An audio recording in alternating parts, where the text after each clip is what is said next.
AITA for breaking off my sociopathic cousin's engagement. My cousin 27, M, and I 25, M used to be very close, but after a series of incidents which I will not get into, I came to realize he was extremely manipulative, a habitual liar, and a sociopath. I distanced myself from him. After this, many details from his life trickled out and things clicked into place. The multiple ex-girlfriends over the years he had characterized as crazy seemed like victims of his toxicity. They broke off marriages. One left his best friend for him.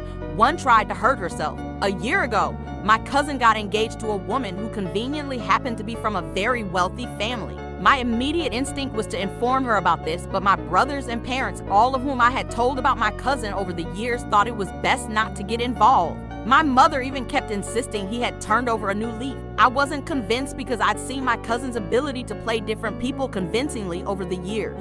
Moreover, I thought we had an obligation to a woman whose life he could ruin. I found his fiance's work email and emailed her anonymously. I told her she was free to do as she pleased, but I'm just an anonymous well-wisher who needed to tell her about him. I was anxious for a few months about whether my cousin would find out about the anonymous email and link it back to me. A few months later, we heard from my aunt that the engagement had been called off. I wasn't sure if my email had anything to do with it or whether it started conversations that led to the end of the relationship. My family, however, immediately knew I had something to do with it and confronted me, telling me I'm responsible for interfering with his life. My mother was stricken with so much guilt she wanted to tell her sister, but my father thankfully told her not to. AITA, the email laid out my cousin's history with women and all the signs he was a sociopath, the constant lying, his ability to be very charming, the lack of empathy. I asked her to quietly observe his habits and fill out an anti-social personality quiz online using the information she had. Also asked her to write back if she wanted to, but she didn't.